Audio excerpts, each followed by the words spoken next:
you will die in your sins. So they said to him, who are you? As if all of his miracles and all of his teachings and everything that he's been doing, they still don't get it.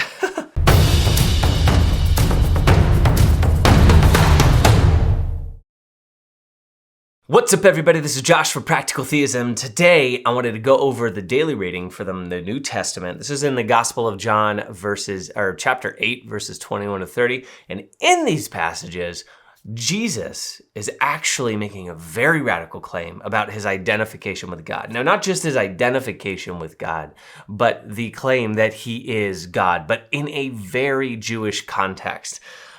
So we're going to go through this kind of a few of these verses because there's some really interesting things to pull out. Again, this is John chapter 8, verse 21 to 30. The first thing that we want to take a look at is the forecast to the resurrection. Jesus is alluding to what later Paul would classify and categorize as this slavish mindset, being a slave to sin or a slave to the Spirit. So we'll kind of dive right in. You have Jesus, he's talking to the Pharisees, and he says this. He says, I'm going away, and you will look for me, but you will die in your sin. Where I'm going, you cannot come. This is really interesting. The Jews, they say, he is not going to kill himself, is he? Because he said, where I'm going, you can't come. So they immediately think he's talking about suicide. Why? I don't know, but clearly they think he's talking about suicide. But what's really interesting is they totally overlook his statement, but you're going to die in your sin. Like, that's just a small detail that you don't need to worry about. But they pass over it, they gloss over it. And it's interesting as they go on. He said to them, you belong to what is below, I belong to what is above. You belong to this world, but I do not belong to this world. Now, you see in Paul's writings this very stark contrast between being a slave to sin versus a slave to the Spirit, slave to the old self versus slave to the new self. And that's a very, very Jewish idea. See, in Jewish eschatology, they had two concepts in their eschatology with respect to the worlds. So they were very focused, and Judaism concentrates on the focus of the importance of what they would call the olam hazeh, which is this world, the one right now, the one we see, we perceive, that we're all a part of. But there was also in eschatology this focus of this future point of the olam haba, which is the world to come. So we're seeing this kind of play itself out in very stark contrast from a Jewish perspective. So I belong to what is above. And this is also pointing us to where we ultimately belong in our goal as Christians, as unified with Christ. So we're going to get more on that in a bit, but our goal is ultimately get to above, if you think of it that way. And again, this is echoed throughout all of Paul's writings when he talks about being a slave to sin versus a slave to the Spirit. The next thing that we want to take into account is when Jesus' identification, echoing back to Exodus 3:14, of the great I am. And he says this, so I belong to what is above. You belong to this world, but I do not belong to this world. That is why I told you, you will die in your sin. Again, you will die in your sin because you belong to this world. You don't belong to the world that's above. Again, transpose it with Paul, with the baptism. We're baptized into Christ and we're putting on the new man. There's a new creation that is made. This new creation that is a slave to the Spirit. The Spirit of God is now indwelling in us, which ultimately makes us participants in the divine nature, which is the other world. And so he goes on, he says, that is why I told you would die in your sins. For if you do not believe that I am, you will die in your sins. So they said to him, who are you? As if all of his miracles and all of his teachings and everything that he's been doing, they still don't get it. So they said to him, who are you? Jesus said to them, what I told you from the beginning. I have much to say about you in condemnation, but the one who sent me is true. And what I heard from him, I tell the world. They did not realize that he was speaking to them. They didn't realize that he was speaking to them of the Father. So Jesus said to them, when you lift up the Son of Man, then you will realize that I am, and that I do nothing on my own, but I only say what the Father taught me.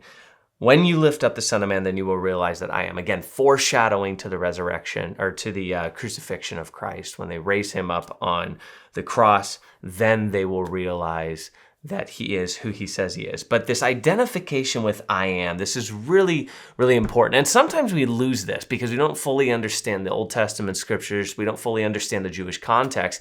But any first century Jew would have seen this identification. And I think that's very clear why John kind of wrote it this way. Think of it this way. We all have nicknames in life, right? If you think of Harry Potter and you think of Voldemort, the ultimate bad guy, he had this other name that people called him by because they didn't want to call him Voldemort. So they called him He Who Must Not Be Named. Now, anybody who knows the story of Harry Potter, when someone says He Who Must Not Be Named, they know exactly who they're talking about. They know they're talking about Voldemort, right? In the same way, you have Han Solo, let's just say, from Star Wars. And anybody who says Han or says Solo, they know there's only one Han and there's only one Solo. It's Han Solo. So you can use these identifications, these nicknames. Now this gets into something deeper it's not just a nickname because it's an identification with who God is by nature. But the analogy is there just in that we identify these names with other people. Even through these nicknames. Now, names have power too. If you think about it from the Jewish context, like they signify your glory. They tell where you're from. It's very important to Jews because the name tells the story. So think about this. Adam in Genesis 2:20, God is having Adam name all the creatures in the garden. But if you look at Adam's name, so God institutes that idea of naming things, and Adam names things based off what he sees.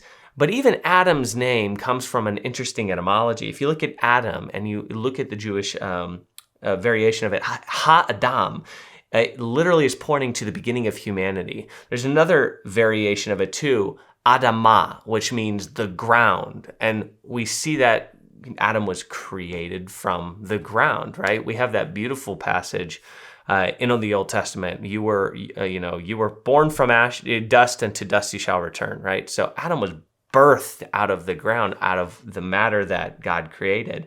And that is wrapped up in his name, pointing us to what he is. So we see this identification with I am echoing back to Exodus 3:13, where Jesus, when Moses is talking to God in the burning bush, asking who he is, and he says, I am who am.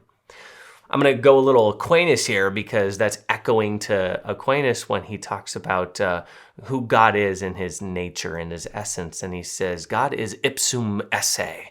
He is to be. He is the very act of being itself. Who is God? God is who am. God is am. I just am. I just am. I just am here. God is to be. He is the ground and contingency for life and everything in the created order. So we see this echoing back, and when Jesus identifies and says, for if you do not believe that I am, then you will die in your sins. So this very tight-knit focus on belief in God or Jesus as ipsum esse, he and the Father are one. And we further see this echoed in one of the last verses that we read, where he says, when you lift up the Son of Man, then you will really realize that I am, and that I do nothing on my own, but I only say what the Father taught me. The one who sent me is with me. He has not left me alone, because I always do what is pleasing to him. And this, again, I think points us directly into the goal of humanity, and that is total, full alignment and communion with the divine will. And this is something where we more often than not get in our own way. We more often than not slip into scapegoating, slip into malice, into greed, into envy, into lust, into pleasure, into all the things that ultimately we lift up as the highest good that pull us away from this full alignment to the divine will. But Jesus is showing us that the communion, the consummation, the marriage feast of divinity and humanity is ultimately the perfected creature. And that was a grace that we were afforded in Adam and Eve prior to the fall. And that is exactly what he came down to bring about through his death, resurrection, and giving his life to us. So ultimate goal of humanity, full alignment with the divine will. And all of things that he was saying, even though the Pharisees were thick-headed and weren't able to really comprehend a lot of that stuff because of their own pride and a whole host of other things, we do see at the very end a lot of hope here because he spoke this way, many came to believe in him. Many came to believe in him. So anyways, Jesus is God, and that's what the conclusion is here when we're looking at his identification with the great I am in a very, very Jewish context, and ultimately how he's pointing us forward into a different direction. So I hope this was helpful. Definitely hit that like button, pound that subscribe button like you mean it so you can get more of this awesome content. Ring that little bell so you can get some notifications in your inbox when we're posting new content here. If you have questions, comments, throw them down below so we can start a dialogue. But I hope everybody's doing well. Until next time, we'll talk to you then. Thanks.